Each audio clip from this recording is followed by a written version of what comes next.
Bonjour à tous, bonjour mes amis. Je vous fais cette petite vidéo pour résumer la situation footballistique sur le continent. Oui, mes chers amis, le combat a pris une dimension mondiale. Alors il faut surveiller ses arrières. Je viens ici avec une image qui m'avait frappé entre Ibrahim Traoré et Samuel Eto'o.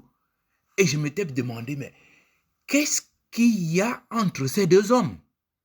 Que se passe-t-il donc entre Ibrahim Traoré et Samuel Eto'o? Est-ce toujours qu'une question de passion de foot ou il y a quelque chose derrière? Y a-t-il une défaillance des renseignements burkinabés ou bien une incompétence du consul à Yaoundé pour que un homme intègre se retrouve face à un homme de la pègre camerounaise? Mes amis, regardez bien ces deux images. Vous avez d'un côté deux hommes qui se saluent en frères avec une joie grave qui montre très bien que la situation du continent est en danger. Mais de l'autre côté, vous voyez encore deux jeunes personnes qui se regardent en face, totalement amoureux, sans pudeur, faisant presque l'amour en public. Voilà le même personnage dans deux situations différentes qui me fait me demander, mais ouvrons les yeux, qu'est-ce qui se passe? Y a-t-il quelque chose entre Ibrahim Traoré et Samuel Eto'o?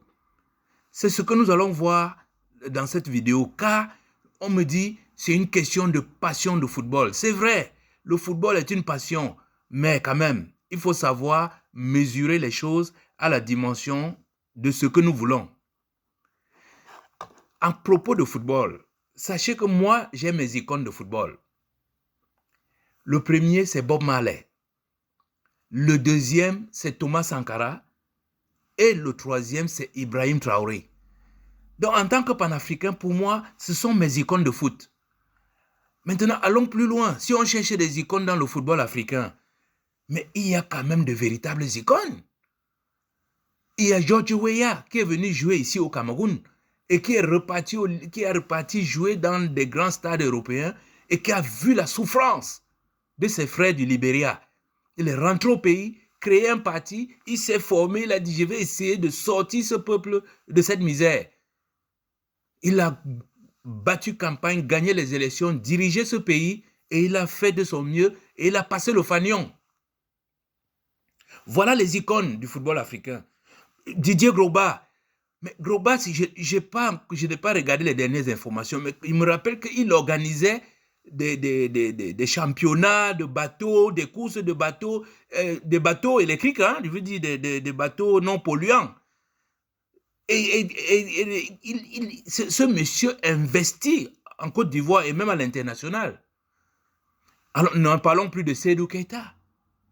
Voilà quelqu'un qui est rentré au Mali et a donné du travail à des centaines de milliers de Maliens. Donc, si le capitaine Sankara, je dis même si Ibrahim Sankara est à la recherche d'une icône de football, il n'en manque pas sur le continent. Monsieur le capitaine, monsieur le révolutionnaire, ce n'est pas la bonne icône. C'est pour ça que je me suis demandé, mais comment expliquons-nous une telle image? C'est-à-dire, d'un côté, on voit un homme qui est avec Paul Biya, qui est le soutien, je vous dis, c'est grâce à M. Eto'o que Paul Biya est encore au pouvoir depuis 14 ans. S'il n'avait pas apporté son soutien à Paul Biya serait déjà parti du pouvoir depuis 14 ans. Au contraire, cet homme continue à nous martyriser. Comment est-ce que nous sommes arrivés là? Est-ce que le capitaine a été séduit par Samuel Eto'o ou bien, ça c'est autre chose qu'on ne voyait pas, peut-être c'est un grand admirateur de Paul Biya. Peut-être que Ibrahim Traoré est un grand admirateur de Paul Biya. Ça, il faut qu'il nous fasse cette déclaration officiellement pour qu'on comprenne. Est-ce que le président Ibrahim Traoré, le capitaine, le successeur spirituel de Thomas Sankara, est-ce qu'il sait que les 4 assassins de Thomas Sankara sont Abdou Diouf, Sassou Nguesso, Houphouët-Boigny et Paul Biya? Est-ce qu'il le sait? Comment on appelle? Abdou Diouf était le président de l'OUA lorsque Thomas Sankara a fait ce fameux discours en 1987, juillet 1987, pour leur dire, cette dette-là, il nous faut en sortir en groupe. Et dès que Sassou Nguesso a pris la présidence de l'ONU, on a assassiné Thomas Sankara. Mais pour que la France agisse, il fallait que les deux capitaines du franc CFA, c'est-à-dire Paul Biya et Houphouët-Boigny, donnent leur feu vert. Voilà, monsieur le capitaine. Et en octobre 1987 de la même année, Sankara avait été assassiné. Ni Abdou Diouf, ni Sassou Nguesso, ni Houphouët-Boigny, ni Paul Biya, aucun n'ont jamais porté plainte. Aucun n'ont jamais demandé même une enquête. Madame Sankara a dû aller se réfugier encore en France, c'est-à-dire chez celui qui les a tués. Donc, monsieur le capitaine, faites très attention. Je vous dis, la situation est critique. Nous ne pouvons pas nous limiter aux paroles.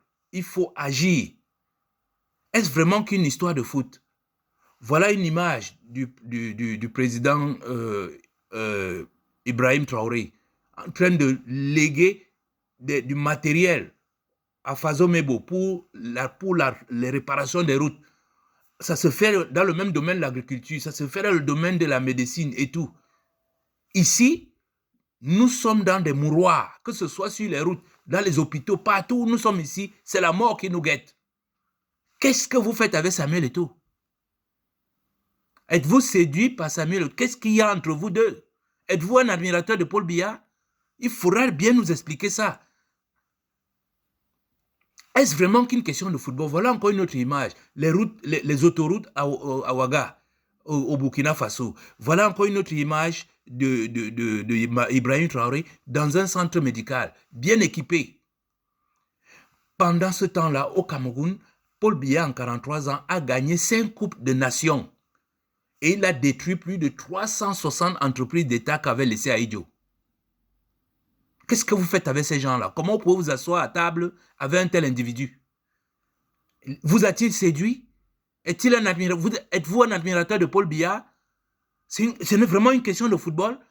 Mais pourquoi le président Traoré ne commande-t-il donc pas peut-être 3 millions de ballons qu'il jette dans les rues de Ouaga pour que les Burkinabés jouent avec?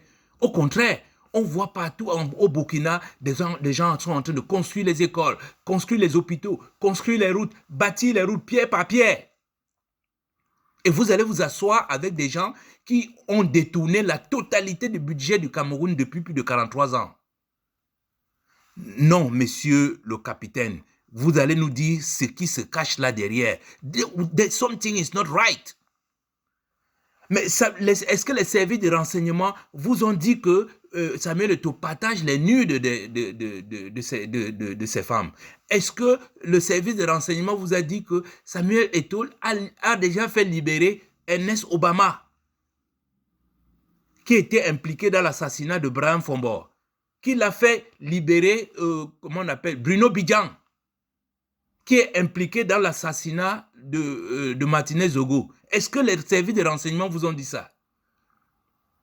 Il y a plein de jeunes panafricains en prison ici, les Bibou Nissak, les professeurs Fogué. Il aurait pu les faire libérer, mais non, il va toujours libérer des malfaiteurs. Anissé Ekane vient d'être tué. Je vous dis, si Samuel Eto'o avait demandé la libération immédiate d'Anissé Ekane, on l'aurait libéré. Mais il ne l'a pas fait. Mais monsieur le capitaine, savez-vous que il y a un petit chat qui paraît très doux, appelé Sam Séverin Ango, qui se couche aux pieds des femmes. Mais dès qu'on ferme les rideaux, il devient ce qu'on appelle le simolodon, c'est-à-dire l'un des tigres les plus violents qui a déjà existé sur cette terre. Cet homme a failli enlever la vie en Ngotama. N'ayant pas réussi, il a envoyé les nudes de Ngotama aux filles de Ngotama. Une des filles est morte. Et c'est ce Sam Séverin Ango que Samuel Eto'o vient libérer. Qu'est-ce que vous faites avec cet homme? Est-ce que c'est les services de renseignement qui sont défaillants? Est-ce que c'est l'ambassadeur qui ne joue pas son rôle? On ne comprend pas. Mais en tout cas, monsieur le capitaine, regardez bien cette image. C'est le sommet, le dernier sommet entre Poutine et Macron. Regardez la taille de la table qu'avait installée Poutine. Ce sont tous des blancs, hein? Mais dès qu'il a identifié que cet élément-là est très dangereux, il s'en méfie comme de la gale. Mais si vous jouez avec ça, ou c'est comme la malédiction vole sur nos têtes, je vous le dis, faites très attention. Nous sommes face aux gens qui essaient de vous tuer. Déjà, tous les jours, c'est des attentats. On a failli encore nous retrouver dans une situation compliquée pendant cette veillée de Nouvel An. Et vous croyez que les gens qui cherchent tous ces moyens vont hésiter d'utiliser leur pion pour vous atteindre? Je vous dis que tout ce que vous voyez là, ce sont les œuvres de Nathalie Yam et Nyamsiwa Kamourou. Je reviendrai sur ces deux-là avec 2 vidéos pour vous permettre de voir la profondeur de ces 2 agents spéciaux, 2 conseillers spéciaux de la France. Mais ce n'est pas une bouteille à la mer. Je vous dis, c'est vraiment un avertissement au président Traoré. C'est vraiment, je lance un appel au service des renseignements. Je lance un appel au consul du Burkina dans tous les pays. Avant de mettre un homme intègre face à n'importe quel individu, vérifiez quand même que cet homme-là a quand même quelques éléments qui vont dans le sens de ce qu'on appelle le pays des hommes intègres. Voilà, je termine là-dessus pour dire, pour moi, il se passe quelque chose entre ces deux-là. Est-ce un envoûtement? Est-ce une défaillance des services de renseignement? Est-ce l'incompétence du consul qui est quand même capable de lui rapporter tout ce qui se passe ici autour de l'icône de football? Je ne dis pas qu'il n'est pas une icône, je ne dis pas que Samuel Eto'o n'est pas brillant ou quoi que ce soit, qu'il est intelligent. Tout ce qu'il fait là sans intelligence, il ne l'aurait pas fait. Mais il ne cadre pas avec l'intégrité du Burkina, il ne cadre pas avec l'esprit du panafricanisme. Il est assis à la table de ceux qui ont tué Thomas Sankara. Et ça, je vous dis, vous installez avec cet homme sur la même table, il y a problème. Voilà mes chers amis, merci de m'avoir écouté et partagé.